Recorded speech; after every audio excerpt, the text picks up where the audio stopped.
organization. It's a movement. We're talking about unity. We're talking about unity.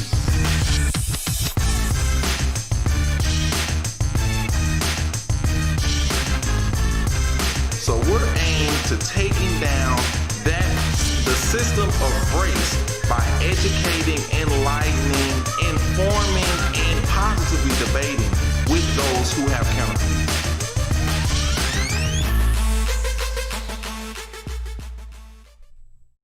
We want to welcome you to the Edge Radio Network, and we're glad to have you today. I'm Carlin Charleston. I'm your host, and I sit here with my co-host, Richard Jennings, and together we talk about unity. Well, today on the show, it's going to be a little bit different. I'm going to be at the helm steering this truck down the road because he's driving today. We're going to hear about an initiative that, Carlin, you are responsible for. You've started this. So my mom used to say that you started it, you're in trouble. You started it. Well, so you know, and you say that it's actually bigger than a race. Yeah. So we want to hear about that, and we've got part of your team here in the studio today, and I'm so glad I get to meet them. And there's another part coming in via satellite, so we'll get to that soon. But first, there is something that came across my social media feed that I just have to talk about. This gentleman by the name of Shay Walters. Okay, so he's locked up in prison. He gets out of prison. Okay, we're doing a race, but I have to name the demographics. No. Here's my the buzzer. So he's a black guy, and he is probably... He's what we would call black. He's not a black guy. Right. He's what we call black. All right. Yeah. So cool. Go ahead. So and he's probably late 30s. Maybe a little bit older than that, but he really carries himself well. And so he gets out, and there's a lot of people across the cultural spectrum that have this issue. I have guys I'm working with in our own church. They get out of prison. Well, everybody wants to take advantage of them, or they go apply for jobs or try to start things, and everybody says no, or try to pay them nothing. So Mr. Shay Walters, man, you got to go check this out. You can go to my page, Richard Jennings, whatever, and then go look at Shay. And so what Shay does, he doesn't want to take this junky job, but so he goes out there in where you buy stuff on the internet, finds a hot dog cart, buys a hot dog cart, like a vendor hot dog cart, and then he goes down, gets him a Costco membership, buys all the supplies, got that Shay's sweet baby back butter barbecue sauce for his hot dogs. Sweet Baby Ray's. That's what you're saying. All right, here we go. Baby back butter. Yeah, whatever it is. It's ask good. me about the barbecue. Yeah, okay. Right. So he buys this, and he's making, this guy, come on now, $400 a day versus what this other guy was gonna pay him. So I'm thinking, now maybe we got that. Maybe it's $400 a week, $400 a day, whatever it is. All I know is it's $400 versus $300, whatever that other guy was going to pay him. What's that name? Shay Walters? Shay, but I can look it up on your page, right? I sent it to you. Okay, all right. I'll check that out. Shay Walters. That's a good story. And so my thing about that I wanted to say is we can't let, I'm a preacher, so I have to say this. We can't let our past define us. We can't let other people define us. We can't let the prison system define us. We need to let God, we can't even let ourselves define us. God defines us. And what Shay did is he says, you know what, I'm not taking any excuse. I'm not going to take what anybody else says. I'm going to make this happen. So he picks himself up and he starts his business. I see Shay as someone that is probably not going to settle with one hot dog cart. He's probably going to bring people on the journey. He's going to have hot dog carts all around his town. So I just want to celebrate Mr. Shay Walters. I thought that was good. A fantastic thing to see. There's a lot of junk coming across your social media feed.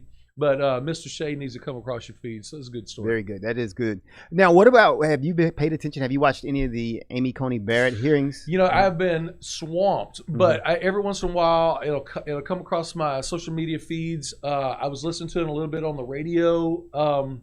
I heard from others, not directly, but from others, that there's some nasty stuff being said.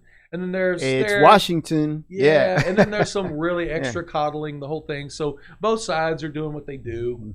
But I think she's holding her ground pretty well. So we'll see. It's a fast process because of this crazy election season. But anyway, she's a mom. And that's she's the a thing. leader. She's been Yeah, vetted, and just treat people right is how I feel. And that's the thing. As we talk about unity, one of the things that we always bring up is the fact that how can you take people who really who care, who are doing great things, and how can we demonize them? And that's what our society's been doing with so many people. We got to find a way really to unify, get the best in people, because everybody's got so much good to offer, and we need to see that. And I expected those hearings to really spiral downward fast, and but nevertheless, I think people of character, and I always say that people of character, they'll stand through those times, and I think she will, because she looks to be what we talk about as a person of character. Love her family story, just everything. It's just like that's what we need more of. We really do need that. The approach needs to be, if there's something you can see in someone that you can celebrate, if especially if they see things differently than you, man, celebrate it. Show a little bit more honor. I'm doing a series next year just talking about nothing but honor, and so there's a principle I've learned: honor up, honor down, honor all the way around. Those that are in higher positions, honor them. Those that are coming along way behind you, honor them, and honor your peers. And if Washington could learn how to do that, man, how much better could we get stuff done? We wait and we pray. Maybe one day. We wait and we pray. Maybe one day. Hey, what about the? All right, I didn't even know. I mean, this is how far out I've been to, I guess, regular world stuff. The NBA Finals was happening. They got an NBA champion, and I didn't even know. I mean, this is the NBA Finals supposedly, and I was like, "Oh, that happened." I didn't see any of the finals. That tells you that the world has changed. Nobody cared. I love the basketball, NBA Finals, but it's you should 6'5" guys. 6'5". How many balls can I juggle? I didn't. Well, I think it says something though about our priorities now as American citizens. It's like sports, which we used to, I'd say, worship in America. We kind of worship, especially pro sports. It's kind of like, that happened, and we just go on with life. Oh man, so that might be a good thing. Some of my friends, we were watching Monday Night Football last night, and so one of the things that popped up just in a side conversation, they weren't like declaring it in front of everybody. They said, if I want to watch politics, I'll watch politics. Yeah. I would just like to turn on and watch a basketball game or a baseball game or a football game. There's some of my friends that have just declared, I'm done with sports. Yeah. I'm like, oh man, come on, we'll get past this season. But I get it. There's people that want to bring awareness to things that are very important to them. But it's abrasive for some, and you lose some of your audience. And I need to be careful with that in my preaching and in my teaching. If people want to hear politics, they'll go listen to a politician. Right. So I need to bring them I need to stay in my lane too. So yeah, I'm amazed that the owners are I guess you'd say the commissioner of the NFL, the commissioner of the NBA. I can't believe that they don't understand that this was the one area, and I talked about this, and we're going to talk about the House in a little bit. Yep. We talk about these institutions. Professional sports was the one institution where I feel like that we were doing it right. Yeah. We had people who came in and they formed a team regardless of their background, and they went for a higher calling, the victory of the team. That's what we needed. What we didn't need was for the professional sports now to become like the rest of America. Yeah. It was divided based on race. Now you've taken the worst of America and you put it into the sports, and it needed to go the other way around. Let's take the good that we have in those institutions and put it into our American culture so that we can get that fixed. It was an opportunity to take a retreat, a respite away from everything, and now sports is just like all the rest. Just like the rest. We did it backwards. Okay. Hey, good stuff. That's the update on the news. And now we're going to take our commercial break. We come back from our commercial break. We're really excited because we've got, like I said, part of the house crew here, and we're going to introduce them here into the studio. And then we've got the other coming in via Zoom link. And we're going to be really excited to talk about this. So if you've got families, institutions, business organizations, anything that needs to operate better, then you want to pay attention to the house concept. And we'll get that as soon as we come back from this break here on Talk About Unity.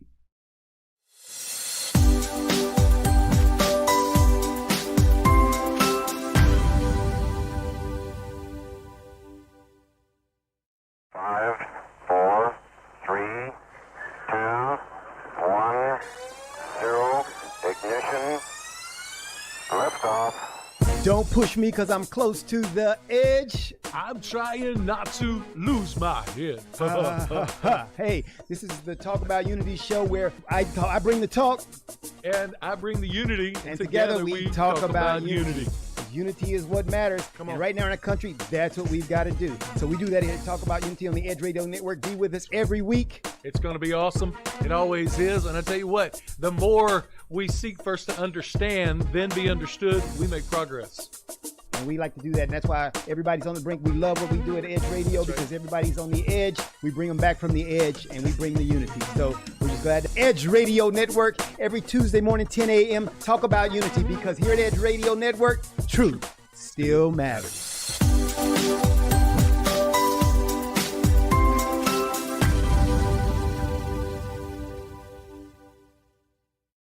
We work our whole lives to support our families. With one accident or illness, it can all be gone in an instant.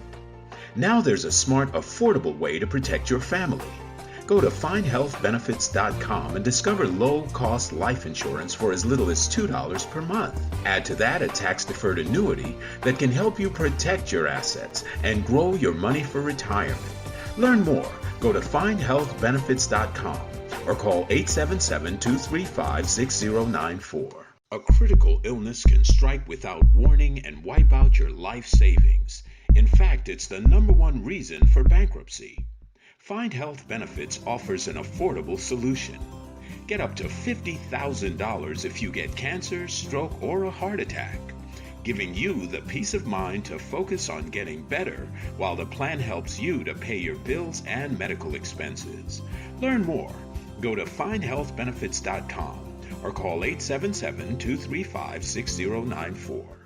66% of seniors spend more time shopping for cable TV than Medicare plans. Most say because it's just too confusing.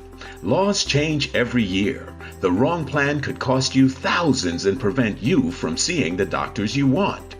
Introducing FindHealthBenefits.com. Save time, save money, see specialists without referrals. Go to FindHealthBenefits.com or call 877-235-6094 for this informative brochure. Society is on the edge. Let's bring them back. Edge Radio, because truth still matters.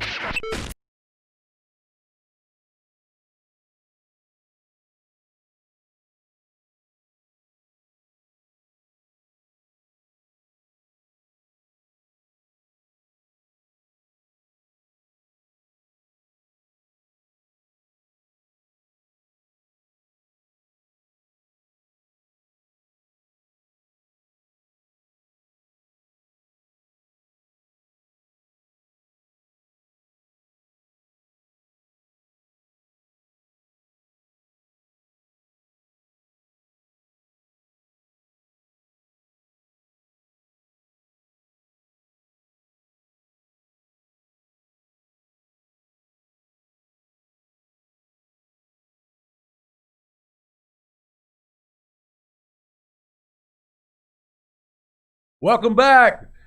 I just want to talk about this for a second. Man, Carlin, I'm so proud of what you do.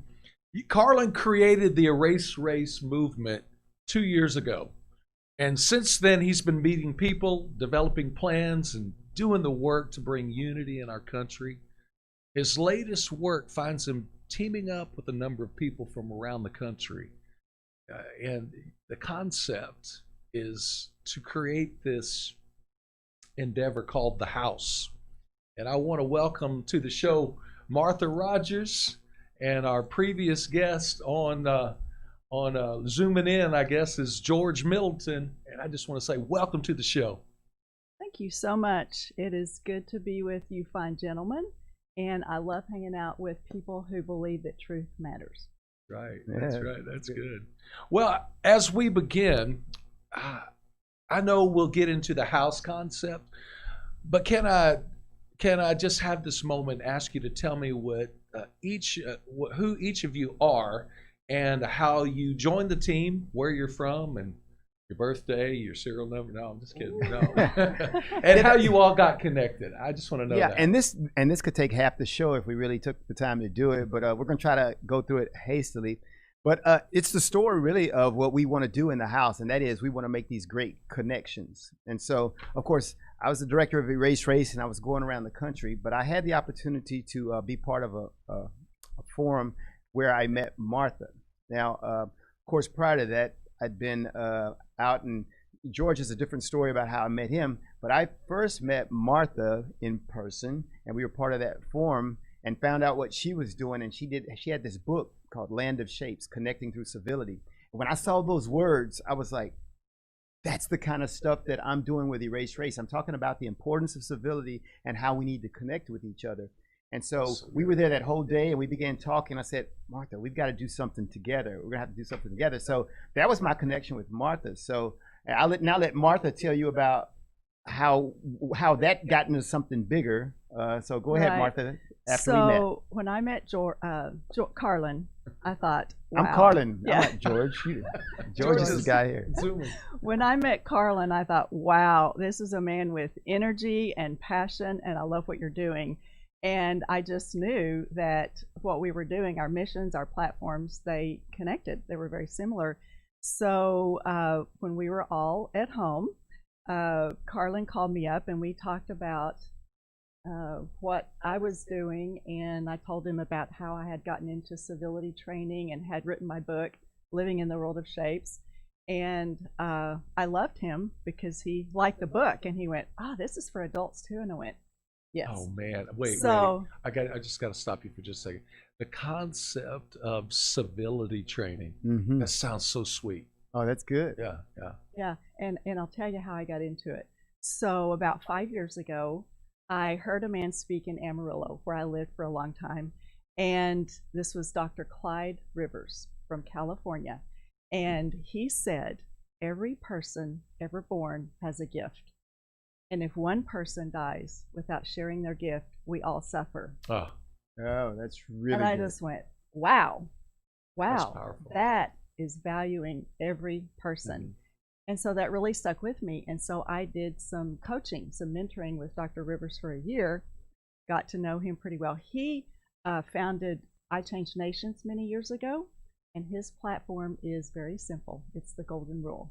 And he coaches people and works with leaders all over the world and helps them to make their country better. And it's very simple. He starts with, when you treat people well, everything works better. So good. So as Carlin and I were talking on the phone, I said, oh, I think you would really enjoy meeting Dr. Rivers. So the next week we had a video call, and he got to meet Dr. Rivers. And Yeah, so then there were the three of us, Martha, myself, and Dr. Rivers, and we started talking about things. Then when I realized the essence of what we were talking about, then I remembered this connection I had with this guy in Indianapolis, George Middleton. And George Middleton, then, so my next question was, hey, can I bring George Middleton to this group? But let's go back to how I met George. And George, tell him how you contacted me and how we connected.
Just even hearing those stories, like if we really had a show, if we spent the next hour talking about the connections that we had and the different gifts that we bring, then I think you would really understand the house concept, because in the house concept, which we're going to talk about, that's what it is. It's about how do you bring people in with different gifts from various perspectives for the good of the organization or institution. Okay, Carlin, we've spent a lot of time together, but I haven't spent much time with Martha and George, and so I really want to hear from these guys. Really, let's spell this out, because this is. So are you saying, Carlin, shut up and let me listen to them? No, not at okay. all. No, Okay. I will never tell Okay. you that. But I Gotcha. just want to hear, what do you mean by the house? And I saw a little bit of that, what you were talking about, the house relating to the story of the three little pigs. I can't wait to dig into this. So guys, each one of you take a turn and tell me what this thing is about the house, and what's its purpose. Yeah.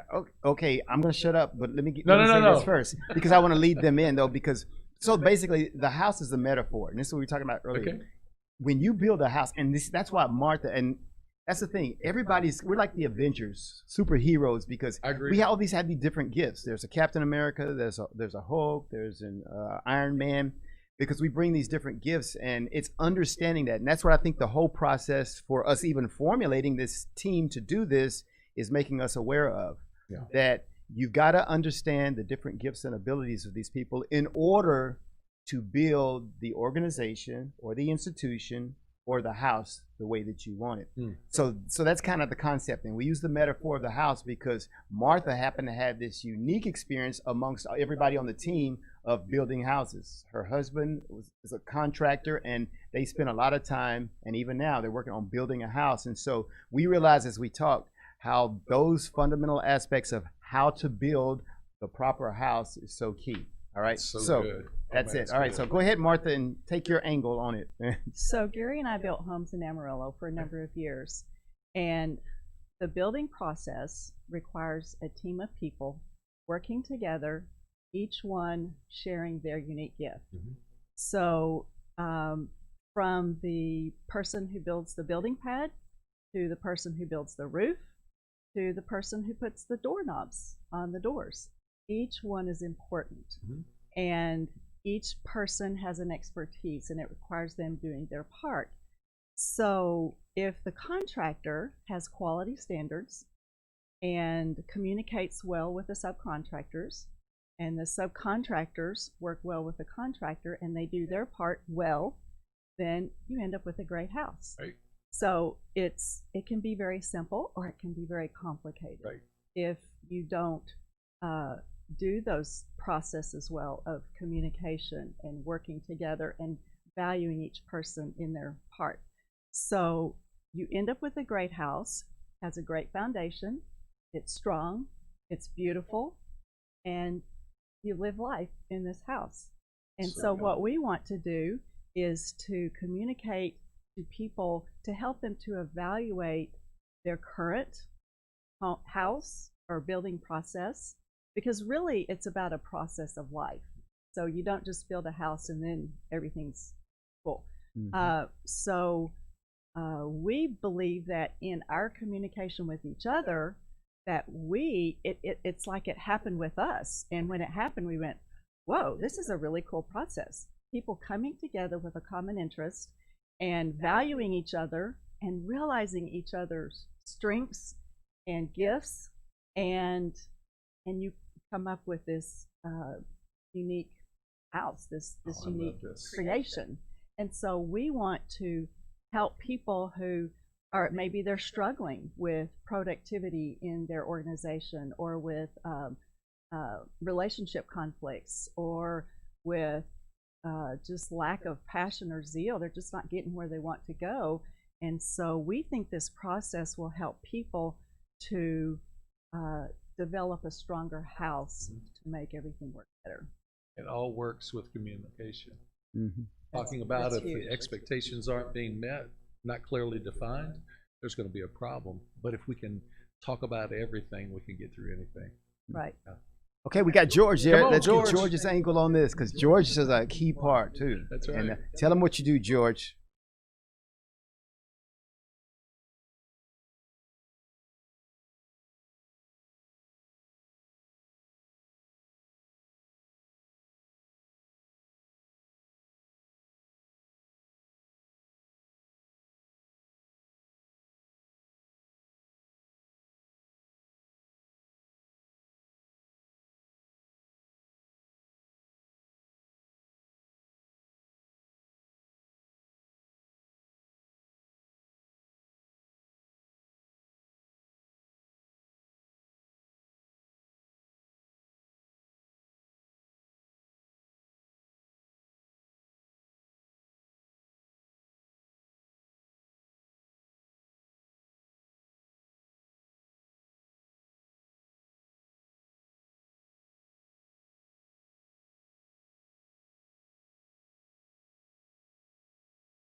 we have to embrace the challenges of communicating with each other and with the value, always the importance in mind. The goal is connection, because life is about connection. And so we need to not be afraid of those messy, those sometimes even painful connections, and press through that, because it is so worth it and it's so necessary for building a quality house. I so enjoy my experience as the early years of being a pastor. I was also a quality engineer at Compaq. And so I was dealing with product, process, hardware, systems engineers, and each group you have to approach them differently because they think differently.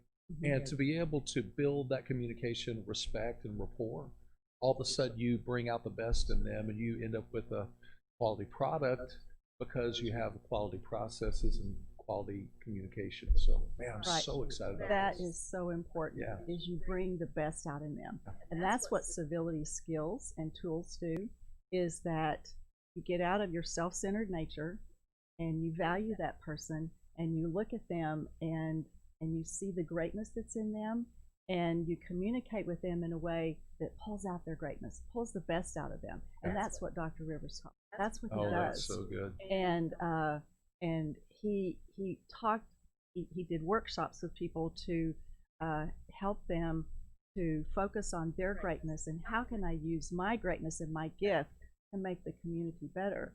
And that inspired me to develop a message to take to my grandson's peers. He was about 5 at the time. And I thought, I want kids to see they have a greatness, and how can they discover their greatness? So that's how I started writing children's books. Oh, that's good. And so that is so important in every organization, that the leaders and every person in that organization value every individual for who they are, for the unique gift that they have to share. Yeah, that's so good. Well, we're going to take a real quick break, and I can't wait to get back to this. And hopefully we can get to that concept of the 3 little pigs. Yeah, I let's think talk this about will the be 3 good. little pigs. We'll do that. Real quick break. We'll see you in just a minute.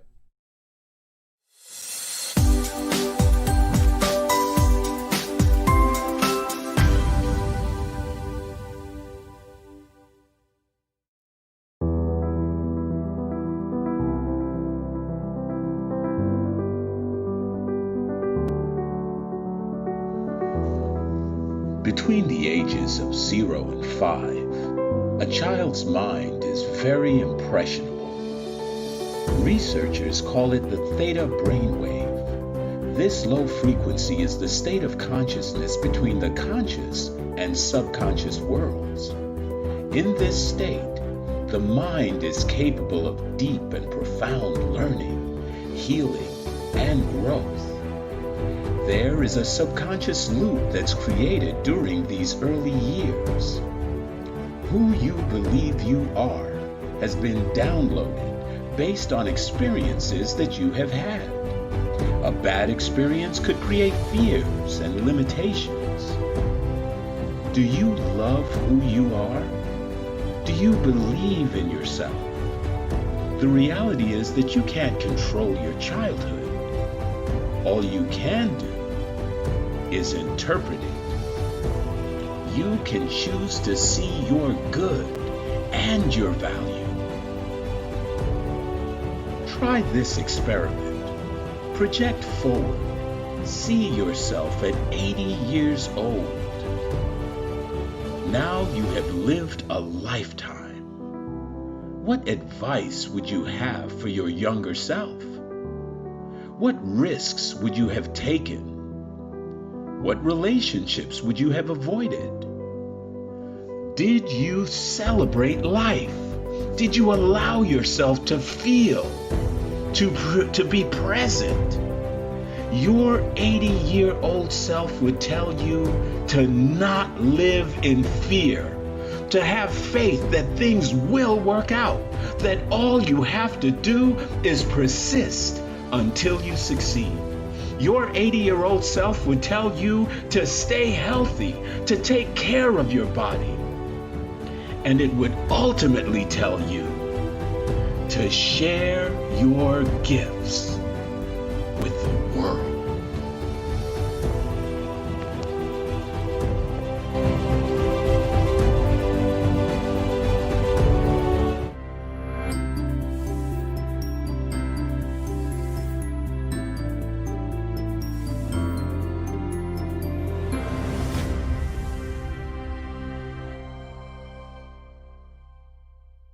A retired Marine and former school teacher is spending his days on the road promoting unity. His platform is to erase race, and he's trying to do that by traveling the country, visiting 100 cities, spreading his message one conversation at a time. I was born and raised in Waller County, Texas, just northwest of Houston. As a child of the 60s civil rights era, I lived in a city that was probably 100% black at the time, and that city, Prairie View, Texas, had an educational background that far exceeded the national average. Because of this uncommon occurrence, I grew up lacking the sense of inferiority that many black people experience as a result of segregation and the remnants of the Jim Crow era. In Prairie View, the smartest and most able and capable people the children of that city saw daily were always black. After integration in 1969, I grew up with friends from a variety of ethnic backgrounds, and this continued to expand as I went to college, and my circle of deep relationships continued to grow with football teammates from various parts of Texas and the country, and then expanded even more after I joined the United States Marine Corps, where my relationships began to include foreign cultures and people with whom I never envisioned communicating. Today, after having visited and lived in the continents of Asia, Africa, and Europe, I am convinced that we are all far more alike than we could ever realize. Something has hindered that realization for others. Here in the United States of America, we have been plagued for hundreds of years with a concept called race. This concept would have us believe that we are fundamentally very different and our skin color makes us so. Though anthropology, sociology, and medical journals continually refute this, many Americans continue to harbor the erroneous beliefs associated with race. This is what I'm here to change. Hello, I am Carlin Charleston, the Executive Director of E.R.A.S.E. We are a 501c4 nonprofit organization designed to remove race from our society and unite people across all demographics and bring them into the novel reality that we are all quite differently the same. That phrase may sound contradictory in itself, but it really makes sense. Once we understand our common origins from whence we all originate, then it becomes much more interesting to see how differently we have evolved in our geographic regions as one people. E.R.A.S.E. began the work of unifying our country when I embarked upon a 112-city tour last June. Driving the Unity van from coast to coast and from north to south, the thrill of visiting the 48 contiguous states and meeting people I would have never met otherwise was simply amazing. From Baton Rouge to Boston and from Philadelphia to Phoenix, I became more American every day as I met the people that make up this great country, and that is where I want to take you. This is city number 76. Shaking hands, visiting people and places, striving for unity as a human race. It has really been phenomenal. Number one, to travel the country and go to different places in our country and meet the people is what most Americans need to do. He said there have been surprising interactions, even poignant moments, stopping along sites of historic importance like the Liberty Bell and Harriet Tubman's home. He'll make his final stop in December, but his work will be far from done. Carlin's life is the American Unity Movement, and he's hopeful one day soon people truly won't be judged by the color of their skin, but by the content of their character. That's my vision, that we have people, and we can then respect people and live with people.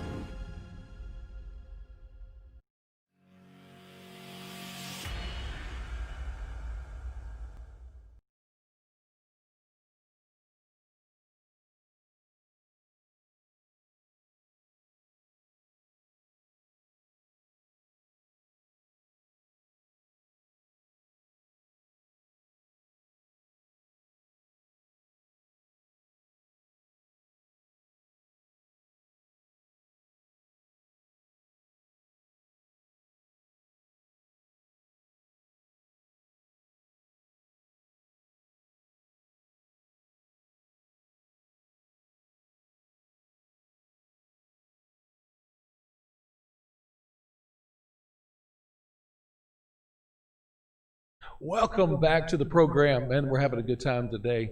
We're going to get to talking about the three little pigs in the house and in the construction of the house and the communication and quality and standards of the house.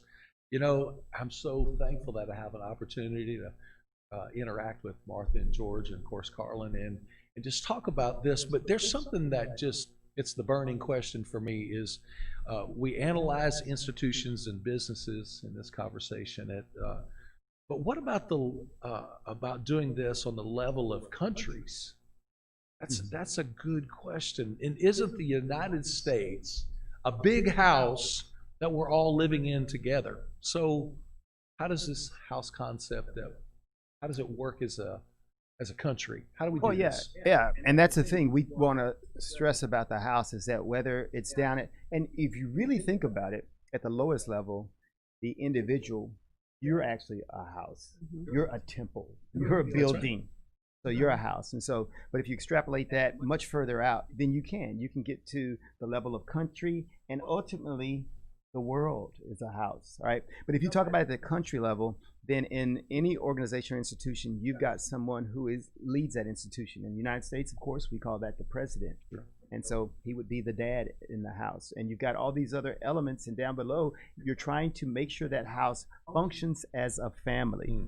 And so that's what we would do with our organization. We would come in and say, well, let's talk about how well that has been working for us. And then we would analyze it, and we would listen to I guess you'd say, the owners of that house explain to us what their problems are.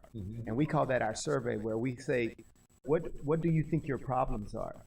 And they would articulate the problems. And we might talk about, well, we've got racial unrest, we've got all these other things happening that we think are bad for our house.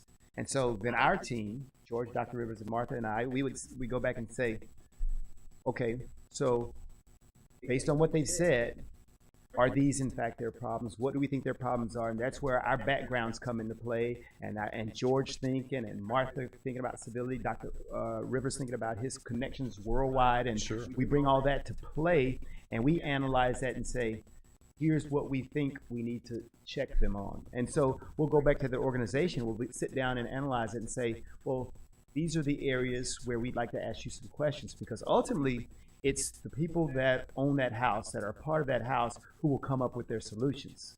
Because one thing I've learned from George is that you really want people to solve their problems by thinking about what their problems really are, coming up with their own solutions. Because, when we first met, and that's the beauty of being in this house concept and this team, is that it actually makes the members of that house or that team better, even in that process. And so the same thing that we're going to do when we go to those organizations is happening in our team, And so I understand things that I wouldn't have understood. George the same way, Martha and Dr. Clyde the same way. So we can operate from the smallest level up to the largest level. That's the beauty of the house. We can build small houses, large houses. They all need quality construction. That's good. So what do you think, Martha? Well, the beauty of this process is that every person really is important. Every person. Every person has their gifts, unique gifts and talents to bring to the table. And when each person feels free to do that and feels like they can be themselves, then they can do their best job and everything works better. So to illustrate how this happened was in our discussions, I don't even know where the house concept started. I don't even know who first brought it up. And it doesn't even matter. But what was so cool was I went, oh yeah, Gary and I used to build houses. And yeah, this really does fit. So I can use my experience to explain how important it is to build a really good foundation.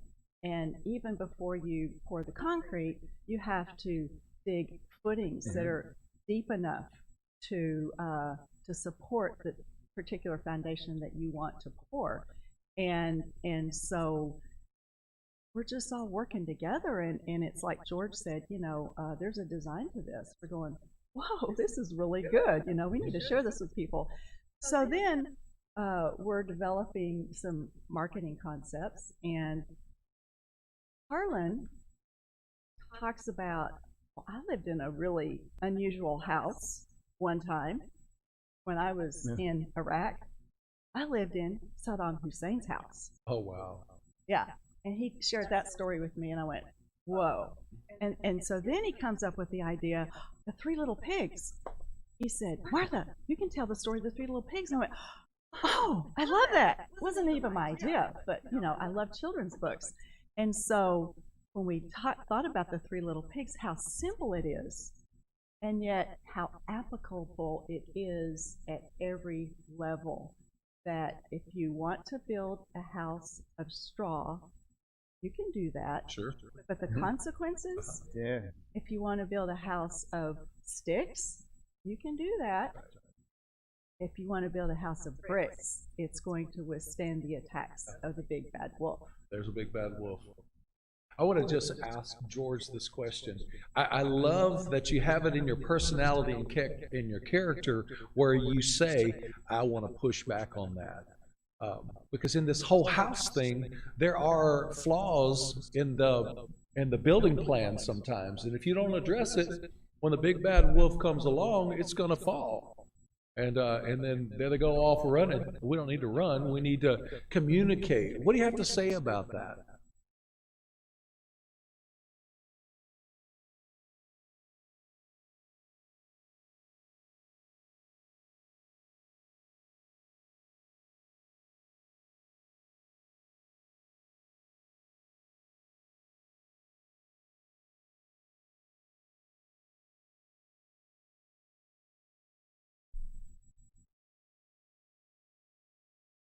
Hmm.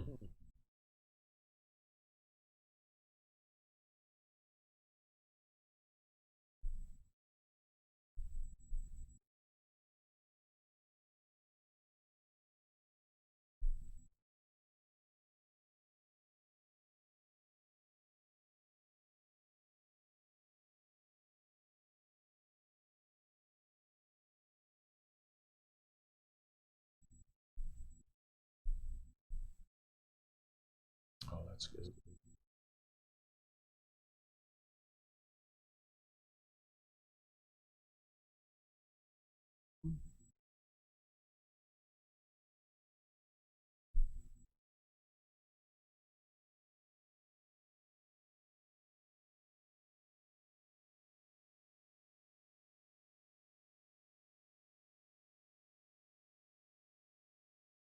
Mm-hmm.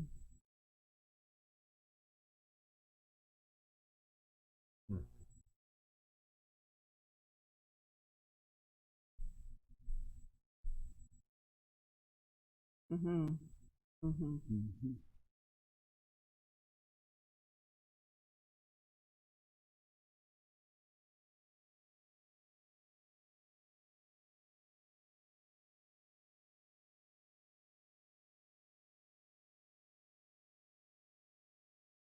Oh, that's good.